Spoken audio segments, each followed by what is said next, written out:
Supervising can be stressful, but I learned that efficiency changes everything. Have you ever wondered what efficient supervision looks like in practice? Has it ever happened to you that you only have 1 hour to supervise and you don't know where to start or what to do?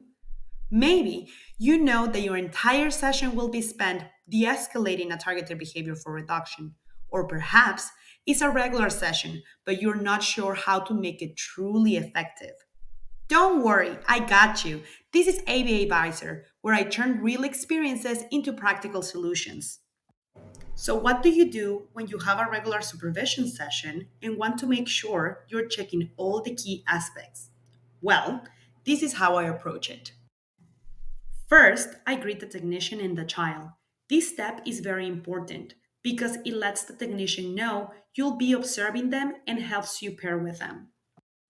Second, explain the technician why you're supervising them.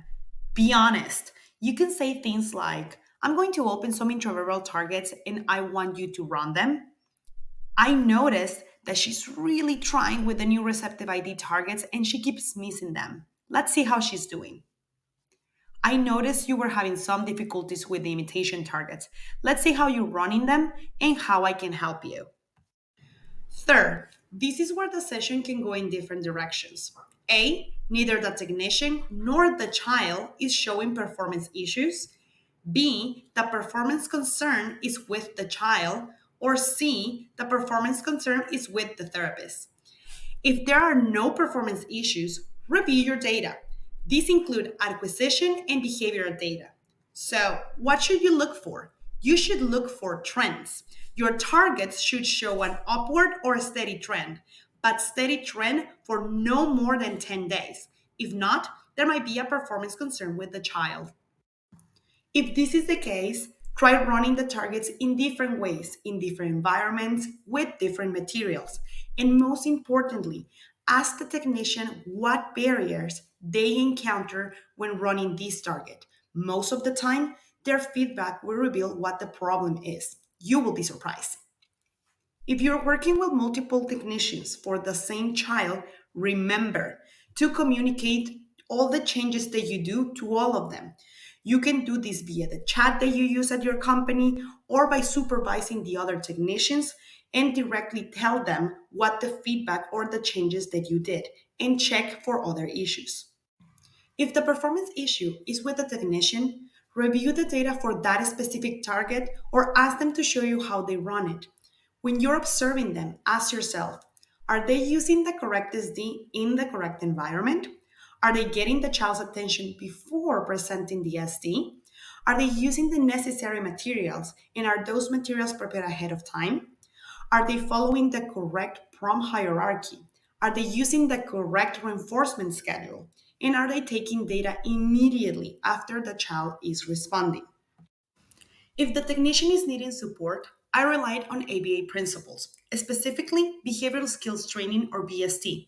I give clear instructions written in my program, and I will be posting another video on what to think to include when you're writing programs. Then I incorporate modeling in rehearsal during supervision, often while the child is on a break or during reinforcement time. Lastly, I provide feedback during rehearsal and when running the target with the child. Sometimes asking, do you have any questions?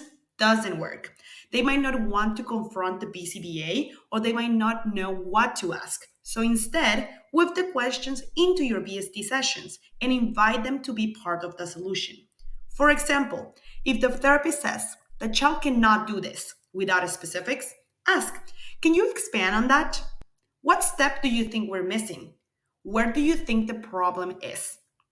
If the therapist is struggling while demonstrating something, say something like, show me how you feel comfortable running this, or tell me how you feel comfortable running this target. Listen to them and meet them where they are.